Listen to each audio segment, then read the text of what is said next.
adanya.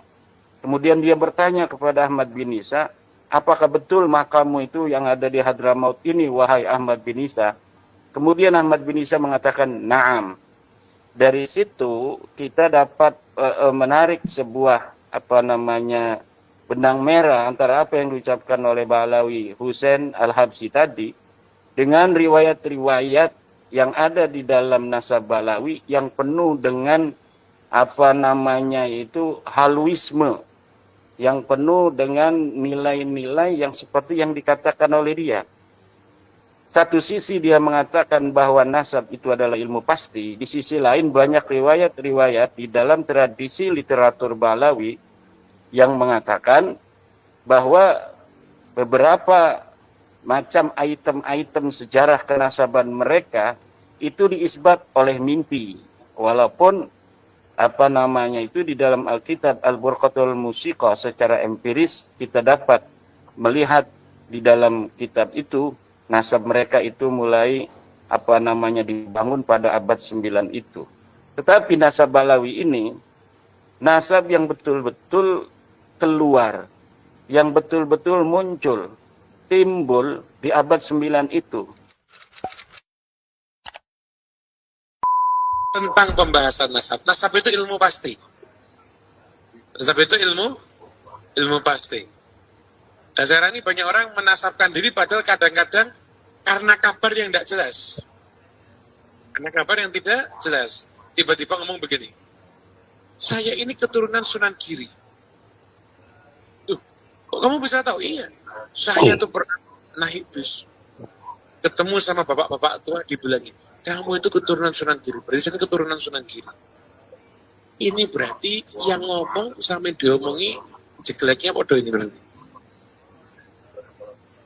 Yang namanya nasab, kamu, bapakmu yang keempat kamu tidak tahu namanya kok kamu bisa ngaku keturunan Sunan Giri, tidak bisa begitu. Tapi nasab itu ada ilmunya aja, jelas. Nasab itu ada ilmunya jelas. Nah, kalangan para habaib ada orang-orang tertentu yang memang berkhidmat untuk mengurus nasab. Dan ada namanya pohon nasab. Dulu itu generasi terdahulu, mungkin sekitar 60 tahun, 70 tahun yang lalu, ada namanya Habib Ali bin Ja'far As-Sagraf. Beliau ini Masya Allah, itu beliau insya Allah nasabnya habaib se-Indonesia dan Malaysia punya semuanya beliau. Dibuat pohon begitu. Dia orang ngaku-ngaku langsung ketahuan. Ada tidak di pohon? Tidak ada. Berarti bukan. Punya semuanya beliau ini. Betul. Masya Allah, khidmat kepada urusan nasab luar biasa. Orang yang ahli nasab julukannya An-Nasabah. Bukan nasabah bang, bukan ya. An-Nasabah itu dari ilmu nasab. Nasab itu ilmu pasti. Ilmu pasti. Misalkan ada orang, saya keturunan Habib Abdullah Al-Haddad. Saya pada mengucapkan, tidak bisa. Saya punya catatannya kok. Saya punya ayah fulan, udah meninggal makamnya di sini. Yang saya lagi ini, udah meninggal makam di sini. Lagi ini, orangnya di sini. Ada semua catatan itu. Sampai kepada Habib Abdullah bin Alwi, ada dicek, benar ada. Nasab itu ilmu pasti. Maka nggak bisa sembarangan orang menasabkan diri kepada yang bukan ayahnya. Apalagi kadang-kadang dapat nasab dari sumber yang tidak jelas. Ketemu orang tua, atau lagi duduk di pohon beringin, tiba-tiba ketemu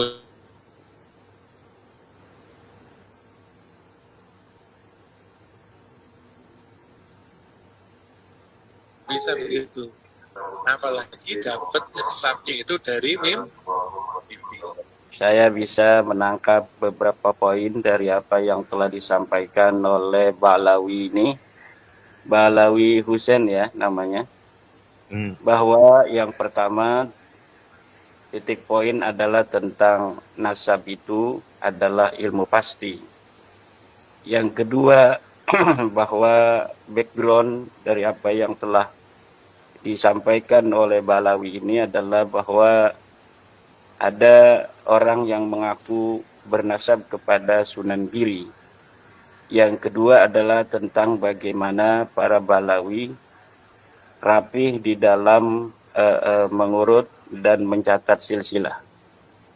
Jadi dari apa yang telah disampaikan oleh Ba'lawi tadi, kita dapat menarik sebuah kesimpulan. Pertama, sebenarnya yang disampaikan untuk poin pertama, yaitu tentang bahwa nasab adalah ilmu pasti, ini di situ saya setuju. Karena nasab adalah merupakan bagian dari ilmu sejarah. Menurut sebagian para ahli, sejarah adalah termasuk di dalam ilmu pasti. Sebagian yang lainnya mengatakan bahwa sejarah bukan ilmu pasti. Dari perbedaan sudut pandang dua kutub ini sebenarnya muaranya sama. Mereka yang mengatakan bahwa sejarah adalah ilmu pasti, yang dimaksud di dalam sejarah itu adalah sejarah masa lalu yang betul-betul terjadi berdasarkan dengan bukti yang faktual, yang empiris. Maka disebutlah itu sejarah sebagai ilmu pasti. Adapun sejarah yang mengalami pembelokan, kemudian disebut sejarah, itu ada kaitnya. Sejarah palsu misalnya, atau sejarah yang telah mengalami pembelokan. Kemudian menurut yang kedua bahwa sejarah itu bukan termasuk ilmu pasti, mereka menganggap kait-kait tentang sejarah itu, bahwa ada sejarah yang asli, ada sejarah yang palsu, itu tetap disebut dengan sejarah walaupun dengan penamaan tambahan, yaitu sejarah palsu. Tetapi menurut kelompok pertama, sejarah adalah ilmu pasti. Yang dimaksud dengan sejarah adalah sejarah yang betul-betul faktual terjadi pada masa di mana sejarah itu diatribusikan titik mangsanya. Adapun hal-hal yang fiksi, hal-hal yang hanya bersifat dongeng atau pembelokan sejarah, maka itu sama sekali tidak bisa disebut sebagai sebuah sejarah. Karena nasab bagian daripada sejarah, maka nasab juga adalah ilmu pasti. Itu saya setuju sampai di sana apa yang dikatakan oleh Ba'lawi Husain tadi, bahwa nasab adalah ilmu pasti. Oleh karena itu, tadi dia juga mengatakan bahwa nasab tidak bisa diisbat oleh mimpi. Ini sesuai dengan apa yang telah dikatakan oleh seorang pakar nasab yang bernama Syekh Khalil bin Ibrahim Ad-Duwailimi dalam kitabnya Muqaddimat fi Ilmil Ansab, bahwa yang dinamakan dengan isbat nasab la yasbutu birru'yah. An-nasabu la yasbutu birru'yah artinya bahwa nasab tidak bisa diisbat oleh mimpi-mimpi. Nah, cuma sayangnya Ba'lawi tadi itu membuat contohnya kepada nasab Sunan Giri, bahwa ada keturunan Sunan Giri, kemudian yang dia merasa sebagai keturunan Sunan Giri berdasarkan mimpi. Kemudian Ba'lawi tadi juga mengatakan bahwa kalau para habaib Ba'lawi itu nasab mereka tercatat dengan rapi. Bahkan ada seorang nasabah dari Ba'lawi yang mampu untuk menghafal dengan catatan yang rapi seluruh Ba'lawi yang ada di Indonesia dan Malaysia. Ini ada falasi di sana yang disampaikan oleh Ba'lawi tadi. Ya. Sebenarnya apa yang telah disampaikan oleh Ba'lawi tadi itu membentur kepada nasab Ba'lawi sendiri.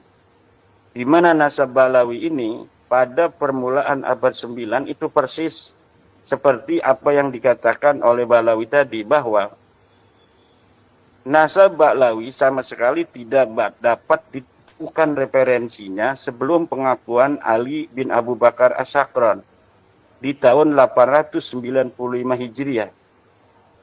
Kemudian di dalam kitab Al-Burqatul Musiqah banyak sekali riwayat. Salah satunya adalah riwayat bagaimana katanya seseorang bermimpi. Kemudian dalam mimpinya itu Rasulullah datang dan menitipkan Ba'lawi sebagai titipan keturunan dari Rasulullah. Maka yang disampaikan oleh Ba'lawi tadi, Husain Al-Muhdar siapa tadi? Husain Al-Habsyi. Husain Al-Habsyi itu membentur atau apa namanya mendobrak atau menghajar daripada Nasabiyah sendiri pada abad yang ke-9. Kemudian juga dalam kitab An-Nur Safir, Mas Rifki, itu ada sebuah riwayat di mana seorang yang bernama Syihabuddin Ahmad, yang Syihabuddin Ahmad ini ada di abad ke-10 Hijriah. Di dalam kitab An-Nur Safir itu diriwayatkan bahwa ketika dia masih mengalami keraguan tentang makam Ahmad bin Isa yang ada di Hadramaut, dia berada dalam keadaan tidak ingat. Ya. Kemudian Ahmad bin Isa datang kemudian dia bertanya kepada Ahmad bin Isa, apakah betul makammu itu yang ada di Hadramaut ini, wahai Ahmad bin Isa? Kemudian Ahmad bin Isa mengatakan, na'am. Dari situ kita dapat menarik sebuah benang merah antara apa yang diucapkan oleh Ba'alawi Husain Al-Habsyi tadi dengan riwayat-riwayat yang ada di dalam nasab Ba'alawi yang penuh dengan haluisme, yang penuh dengan nilai-nilai yang seperti yang dikatakan oleh dia. Satu sisi dia mengatakan bahwa nasab itu adalah ilmu pasti, di sisi lain banyak riwayat-riwayat di dalam tradisi literatur Ba'alawi yang mengatakan bahwa beberapa macam item-item sejarah kenasaban mereka itu diisbat oleh mimpi. Walaupun itu di dalam Alkitab Al-Burqatul Musiqa secara empiris kita dapat melihat di dalam kitab itu nasab mereka itu mulai dibangun pada abad 9 itu. Tetapi nasab Ba'alawi ini nasab yang betul-betul keluar, yang betul-betul muncul, timbul di abad 9 itu. Rumel Abbas pernah mengatakan bahwa sebenarnya Ali As-Sakran bukan yang pertama. Karena di dalam nasab itu, di dalam kitab Al-Burqatul Musiqa itu, Rumel Abbas itu mengatakan bahwa Ali As-Sakran hanya mensyarahi atau mengomentari sebuah syair yang diciptakan oleh Bakusir. Rumel tidak tahu kalau Bakusir itu adalah temannya Ali As-Sakran itu sendiri. Bisa jadi puisi-puisi yang diciptakan oleh Bakusir itu adalah puisi pesanan dari Ali As-Sakran karena dia masih hidup sama gitu. Dia adalah murid daripada pamannya Ali As-Sakran itu. Ya kalau misalnya orang yang hidup satu masa, kecilnya bareng. Saya lagi bikin kitab nih Al-Burqatul Musiqa tentang nasab Ba'alawi. Coba tolong dong bikin puisi tentang nasab kami. Sehingga bukan hanya dari kami kalangan Ba'alawi yang mengisbat nasab kami, tetapi dari orang lain juga mengisbat. Itu bisa saja terjadi. Maka sejarah dan nasab itu jangan sampai masuk di dalam filsafat yang abstrak. Karena sejarah dan nasab itu adalah sesuatu yang konkret, faktual, maka jangan sampai difilsafati sehingga nilai kekonkretan dan faktualnya sebuah nasab dan sejarah itu kemudian menjadi abstrak. Kadang-kadang moral sejarah itu Mas Rifki memang mempengaruhi manusia yang ada. Ya, tetapi kejujuran seorang sejarawan di dalam bagaimana dia menulis sehingga menghadirkan sebuah historiografi yang betul-betul nyata terjadi di masa lalu ini sangat penting agar kemenangan, kekalahan, kegetiran, kepahitan, kemanisan itu semuanya dapat terekam kemudian jadi pelajaran untuk kita hari ini dan masa depan di dalam membangun peradaban. Nah, kalau umpamanya sebuah bangsa menulis sejarah, kemudian menulis sejarah yang sudah mempunyai nilai-nilai moral, di sana moral dimasukkan untuk kepentingan sesuatu hal misalnya, itu nilai historiografinya itu akan hilang. Kemudian dia menjadi sebuah filsafat atau sinkronisasi sejarah untuk mencapai tujuan bersama. Dan ini akan mengkaburkan apa posisi-posisi kesejarahan itu sendiri di masa yang akan datang. Nah, memang di suatu sisi historiografi murni sesuai dengan fakta dan kenyataan di masa lalu itu kadang-kadang bagi apa namanya suatu daerah yang tidak memiliki apa namanya spirit perjuangan di masa lalu itu mungkin akan kurang bisa untuk menjadikan mereka yang hadir hidup di hari ini kemudian bisa menatap masa depan dengan penuh kebanggaan. Nah, tetapi para pakar ini sedang mengadu apa namanya teori. Apakah penting kita untuk menghadirkan sejarah apa adanya atau kita harus mengkolaborasikan sejarah dengan moral sejarah sehingga suatu apa namanya itu sejarah yang tidak baik di masa lalu kemudian tidak menjadikan orang-orang yang terkait dengan kedaerahan sejarah itu terjadi tidak menjadikan dia menjadi orang-orang yang inferior. Nah, kalau misalnya seperti daerah-daerah tertentu, ini sebut saja Banten misalnya, Mas Rifki, ini sebagai contoh saja.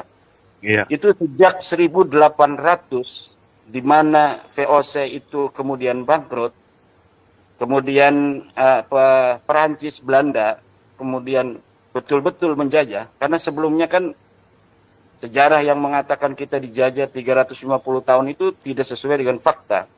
Karena faktanya sejak kedatangan Cornelis de Houtman ke Banten pada tahun 1590-an itu, dia datang untuk pertama kali sebagai pedagang. Kemudian sampai 1800, dari mulai 1600 sekitar 200 tahun itu mereka hanya mengadu domba antara satu kerajaan dan kerajaan lainnya. Nah, kemudian kerajaan Banten yang telah dikuasai secara ekonomi sejak 1682 sampai 1800, kemudian betul-betul dihancurkan oleh Prancis Belanda itu pada 1808. Sejak itu masyarakat Banten itu berontak karena dia telah merasa betul-betul dijajah. Maka baru beberapa tahun sejak keruntuhan daripada Kesultanan Banten 1808 dia diruntuhkan dengan perang dari Sultan Aliuddin yang memenggal kepala seorang Belanda yang bernama Peter de Puy. Kemudian disusul dengan Kiai Nuriman yang memberontak dari Pandeglang, disusul oleh Mas Jebeng, disusul oleh tahun berikutnya oleh Mas Jakaria, disusul tahun berikutnya oleh Cilegon, kemudian disusul lagi oleh Nyimas Gampara, Nyimas Melati. Kemudian setiap tahun sampai perang Cikande dan perang Caringin itu setiap waktu terjadi sebuah peperangan sampai 1926. Kemudian sampai sebelum merdeka.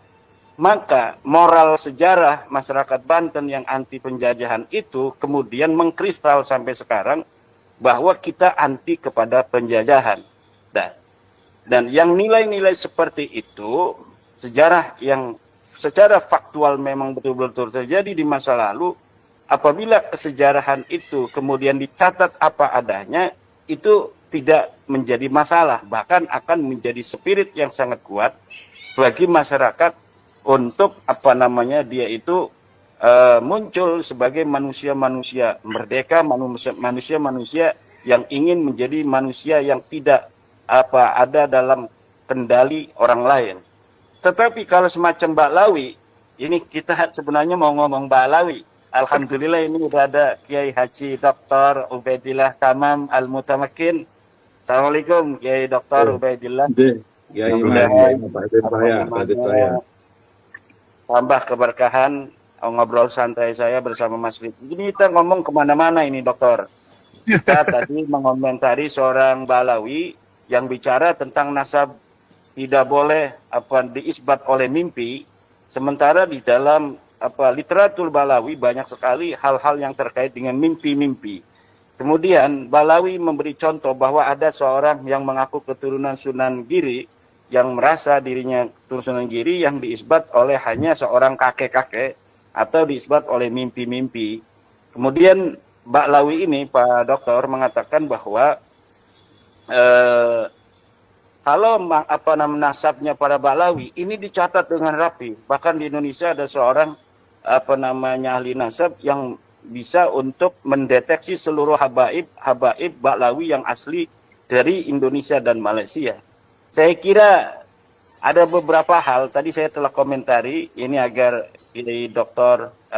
Ubedillah ini juga bisa untuk mengikuti obrolan kita di malam hari ini, bahwa omongan-omongan Balawi ini selalu falasi. Di sana ada hal-hal yang ia ingin sampaikan sebagai message. Yang pertama, bahwa nasab Wali Songo itu acak-acakan. Yang kedua, bahwa nasab Balawi itu rapi.